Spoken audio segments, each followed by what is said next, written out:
মাধ্যমিকের পরীক্ষা একদম দোরগোড়ায়। তোমাদের মাধ্যমিকের প্রথম পরীক্ষা বাংলা পরীক্ষা শুরু হতে চলেছে। তো অনেকের কিন্তু অনেক রকমের বদ্ধ ধারণা থাকে যে বাংলাতে মনে হয় বেশি বেশি লিখলে ভালো নাম্বার পাওয়া যায়, কিংবা অনেক ক্ষেত্রে তোমাদের অনেক মিসকনসেপশন রয়েছে। তো সেগুলো আমরা অ্যাকচুয়ালি দূর করব।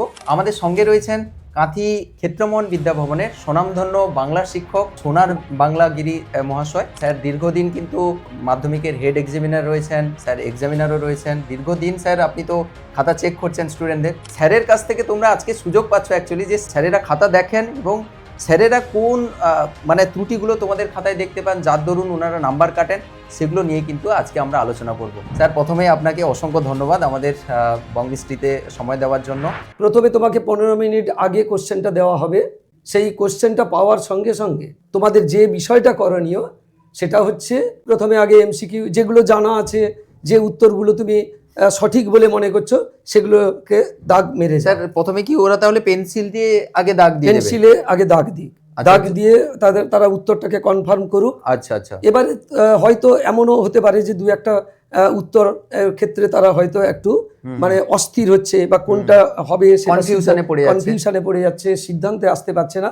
সেসব ক্ষেত্রটাকে একটু সরিয়ে রেখে মাথাতে নিয়ে তারপরে কিন্তু চলতে আরম্ভ করো। এবং এই প্রশ্ন বাছার ক্ষেত্রে সব সময় খেয়াল রাখতে হবে যে পার্ট মার্কিং যেগুলোতে আছে সেগুলো, ধরা যাক 3 নম্বরের প্রশ্ন 1+2, গোটা 3 আছে, সেগুলো টাচ না করে 1+2-এ কিন্তু নম্বর বেশি পেতে পারবে, হাফ নম্বর হলেও বেশি পাবে। এটা করার পরে একবারে রচনা পর্যন্ত দাগ দিয়ে নাও যে আমি কোনগুলো অ্যাটেম্প্ট করব। দিলে স্যার কোশ্চেন সম্বন্ধে একটা ওভারঅল যে আইডিয়া ওটা ওর মধ্যে চলে এলো। অনেকেই এটা করে যেটা যে প্রথমেই আগে এমসিকিউ করবে, তারপরে এসএকিউ করবে, তারপরে ধারাবাহিকভাবে যেভাবে কোশ্চেনে সাজানো আছে সেইভাবে করার একটা ইচ্ছা ছাত্রদের ভিতরে থাকে। কিন্তু আমি বলবো প্রথমের দিকে তোমাদের উচিত হবে যেগুলো তোমরা মুখস্থ করে নিয়ে এসছো বা মাথাতে নিয়ে এসছো সেগুলোকে আগে নামিয়ে দাও। নামিয়ে দিলে মাথাটা ফ্রি হয়ে গেল। ঠিক। আর এমসিকিউ তো তুমি দাগ মেরে রেখে দিয়েছো, সেটা কনফার্ম হয়ে আছে। তারপরেও যদি দু একটা তোমার যদি কোনো কনফিউশন থাকে ততক্ষণে আশা করি কনফিউশন দূর হয়ে যাবে, প্রেসারটাও অনেকটা রিলিজ হয়ে যাবে। দিয়ে আগে লং টাইপ প্রশ্নগুলো, আমি বলবো লং টাইপ প্রশ্নগুলো আগে করে ফেলো। তারপরে অন্তত প্রায় মাঝামাঝি পর্যায়ে পৌঁছে গেছে, মাঝামাঝি পর্যায়ে পৌঁছে যাওয়ার পরেই তোমরা কিন্তু এমসিকিউটা করো। তবে আমার যুক্তি হচ্ছে এমসিকিউ যখনই করো না কেন এমসিকিউ একসঙ্গে করবে। এটা সব সময় করা উচিত। তার কারণ যে আমার এখানে 5টা করলাম, তারপরে আবার 2টো লং প্রশ্ন করলাম কি অন্য দিকে চলে গেলাম, তারপরে আমি গিয়ে যখন আবার 2টো মনে পড়েছে আবার 2টো করতে যাব, এটা করো না। এসএকিউর ক্ষেত্রে আমি তোমাদেরকে মানে খুব মনোযোগী হতে বলবো। তার কারণ হচ্ছে এসএকিউ প্রতি বছরই দেখেছি আমাদের দীর্ঘ অভিজ্ঞতা থেকে, এসএকিউ খুব ভালো ভালো ছেলেমেয়েরা তারা কিন্তু 1-2টাও কিন্তু ভুল করে আসে। এমন কিছু কিছু কনফিউজিং লাইন আছে বা বিভ্রান্তিমূলক লাইন আছে, তোমার মনে হতে পারে যে এটা বহুরূপী থেকে নেওয়া না তোমার পথের দাবি থেকে নেওয়া না অন্য জায়গা থেকে নেওয়া। এগুলো একটা কনফিউশন, কি জ্ঞান চক্ষু থেকে নেওয়া, এগুলো থেকে একটা কনফিউশন তৈরি হয়। সুতরাং বুঝে সুঝে কিন্তু করতে হবে। ওখানে ওয়ার্ড লিমিট আছে, 15-20টা ওয়ার্ডের মধ্যে কিন্তু এসএকিউ লিখতে হয়। তাই উচিত হবে একবারে স্পেসিফিক জায়গায় পৌঁছে। শর্ট আনসার টাইপের ক্ষেত্রে আমি বলে দিই অকারণে উত্তর দীর্ঘায়িত করবে না।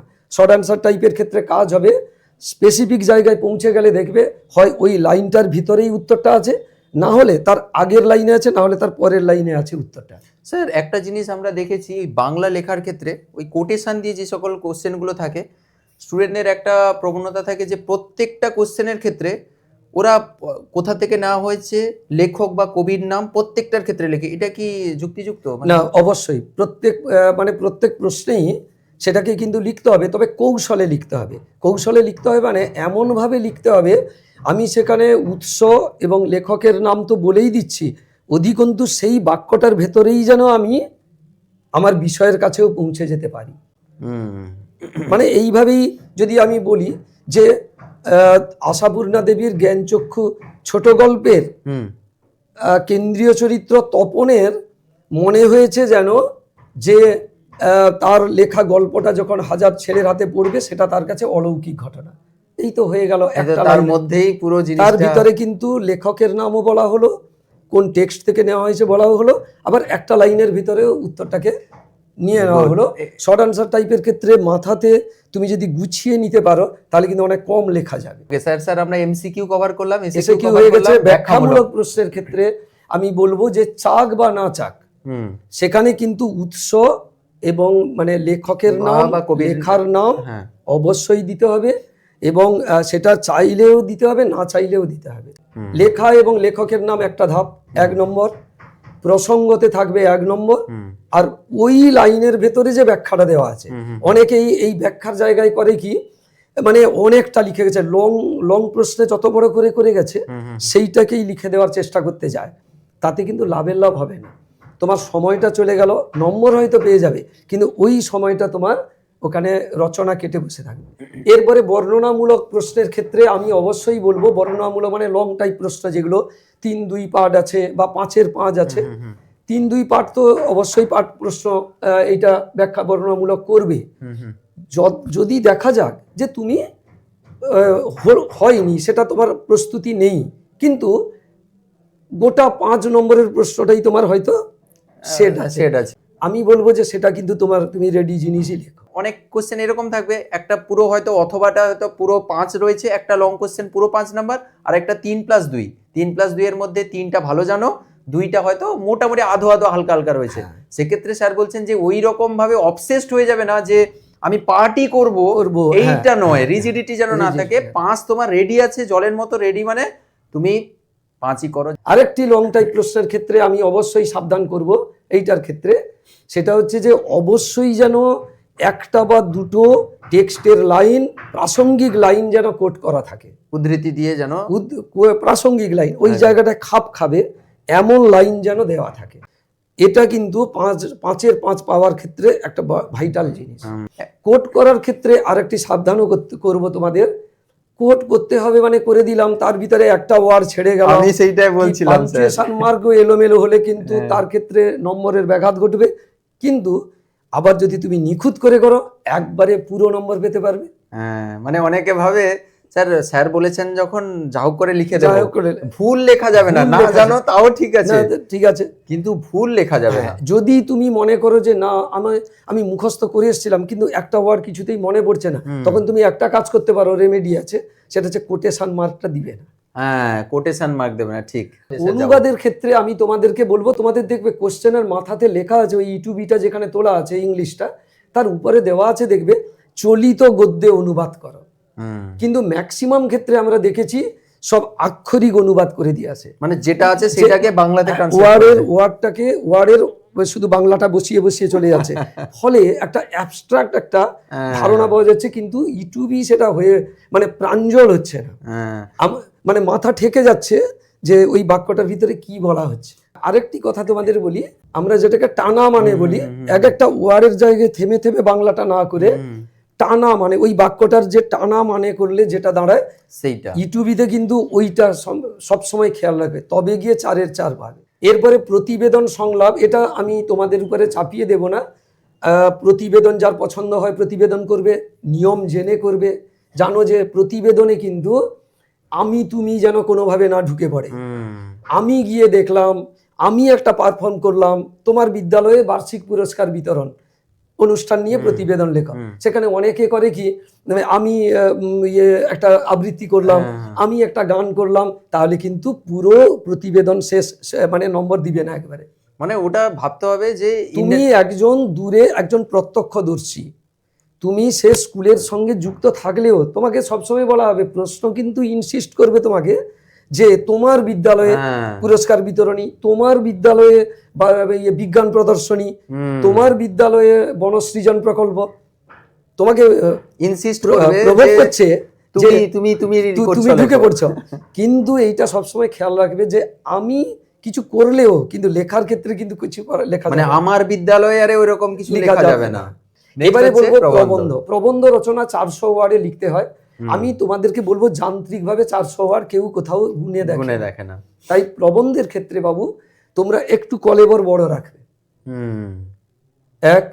2 নম্বর হচ্ছে যে প্রবন্ধটার প্রাসঙ্গিক যে কোটেশন, ধরা যাক বিজ্ঞাপন ও দৈনন্দিন জীবন, তুমি যদি শুরুতেই দুটো লাইন শঙ্খ ঘোষের কবিতা লিখে দাও, একলা হয়ে দাঁড়িয়ে আছি তোমার জন্য গলির কোণে, ভাবি আমার মুখ দেখাবো, মুখ ঢেকে যায় বিজ্ঞাপনে, এইরকম একটি প্রাসঙ্গিক একটা লাইন কোটেশন দাও।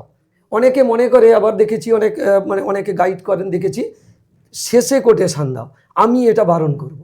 কারণ পরীক্ষক শেষে গিয়ে ততক্ষণে কিন্তু তার অলরেডি সে বিষয়টাকে গেস করে নিয়েছে, আর ওই শেষ পর্যন্ত যাবে না।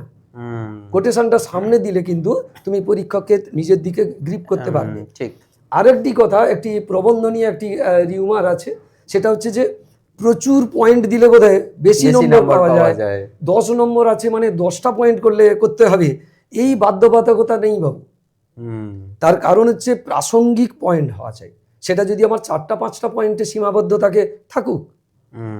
আমি দৈনন্দিন জীবনে বিজ্ঞান এমন কিছু উদ্ভট পয়েন্ট সেখানে বসাবো না যেটা কিন্তু হাসির খোরাক হবে বা মানানসই হবে না, সেগুলো কিন্তু একেবারে করা যাবে না। আর ব্যাকরণ আমি বলবো যে খুব ভালো সুন্দর কিছু কাকে বলে আসে, নিত্য সমাস কাকে বলে, বাক্যাশ্রয়ী সমাস কাকে বলে, এই যে সংজ্ঞাগুলো বিভিন্ন বইতে না বিভিন্ন রকমের থাকে, অনেক ক্ষেত্রে খুব মানে যুক্তিটা সেখানে খুঁজে পাওয়া যায় না। তোমাদেরকে বলবো অবশ্যই যে মাস্টারমশাই যারা তোমাদেরকে গাইড করেছেন, সেই যে বই থেকে তোমাদের কোটেশন পড়িয়েছেন অথবা লিখিয়ে দিয়েছেন, সেটাই তোমরা ওইগুলোই ফলো করবে। এবারে পার্থক্য অবশ্যই মানে খেয়াল করবে। যেমন আমি বলছি, বিভক্তির সঙ্গে নির্দেশকের পার্থক্য, বিভক্তির সঙ্গে অনুসর্গের পার্থক্য, নির্দেশকের সঙ্গে অনুসর্গের পার্থক্য, এই পার্থক্যগুলো কিছু করে রাখবে। উপমান কর্মধারের সঙ্গে উপমিত কর্মধারের পার্থক্য, সংখ্যাবাচক বহুব্রী সমাসের সঙ্গে দ্বিগু সমাসের পার্থক্য, এইগুলো কিন্তু এই পার্থক্যগুলো চটজলদি যেন তোমার কাছে একবারে রেডিমেড থাকে। বাংলা পরীক্ষার ক্ষেত্রে আমি বলবো হস্তাক্ষর একটা বিরাট ফ্যাক্টর। তুমি পরিষ্কার করে তোমার যে হস্তাক্ষর, এক্ষুনি তুমি তো আর হস্তাক্ষর ভালো করতে পারবে না বাবু, তোমার সে প্রক্রিয়া চলতে থাকুক আজীবন ধরে। ঠিক। কিন্তু তুমি পরিষ্কার করে, যতটা তোমার পরিষ্কার করা যায় ততটা পরিষ্কার করে, ওয়ার্ড থেকে ওয়ার্ড জড়িয়ে নয়, একটু ফাঁকা ফাঁকা, লাইন থেকে লাইন একটু ফাঁকা ফাঁকা দিয়ে, যাতে পরীক্ষক পড়তে পারে। পরীক্ষককে তুমি আড়াল করে জয়লাভ করতে পারবে না। হাতে লেখা খারাপ, কোনো অসুবিধা নেই, কাটাকুটি করবে না, দুটো কালি ইউজ করবে, দেখবে দেখতে সুন্দর লাগবে, তোমারই ভালো লাগবে, আর গ্যাপ দিয়ে একটা লিখবে, সুন্দর লাগবে। এই ব্যাপারে আর বানানের ব্যাপারে, বাংলাতে বানান একটা বিরাট ফ্যাক্টর। জ্ঞান চক্ষু বর্গে জয় লিখতে গিয়ে অনেকে ইয় বর্গে লিখে দিচ্ছে। পথের দাবি, আমি তোমাদেরকে বলছি, দাবি বানান দোয়াকার ব দীর্ঘইকারও চলে, ব হর্ষইকারও চলে, কিন্তু শরৎচন্দ্র চট্টোপাধ্যায় দাবি বানানটা কিন্তু ব দীর্ঘইকার করা আছে। অতএব যখন টেক্সটের নাম লিখবে তখন কিন্তু টেক্সটে যে বানানটা আছে সেই বানানটাই তোমাকে লিখতে হবে। এই হচ্ছে ব্যাপার। ঠিক আছে। আর খাতার ব্যাপারে তো স্যার আলাদা আমরা একটা ভিডিও করে দেবো, যে খাতা কিভাবে লিখবে, মার্জিন দেবে, কিভাবে শুরু করবে খাতা, পুরো জিনিসটা আমরা আলোচনা করব। তো এই ছিল আজকের এই গুরুত্বপূর্ণ ভিডিও। আশা করছি তোমরা অনেক গুরুত্বপূর্ণ জিনিস আজকের এই ভিডিও থেকে তোমরা জানতে পারলে। তো স্যার যেগুলো বললেন ওইগুলো একটু মাথায় রেখো বাবু, দেখবে তোমাদের সবার পরীক্ষা ভালো হবে, কোনো চাপ, অতিরিক্ত চাপ নেওয়ার দরকার নেই। ঠিক আছে, স্যারকেও তোমরা ধন্যবাদ জানিয়ে দেবে কমেন্ট সেকশনে। আর যদি কিছু জানার থাকে তাহলে সেখানে কমেন্ট সেকশনে লিখে দাও, স্যারেরা তাহলে বা আমরা তোমাদের রিপ্লাই দিয়ে দেবো। ঠিক আছে, থ্যাংক ইউ। তোমাদের অন্য কোনো ভিডিওতে আবার দেখা হবে।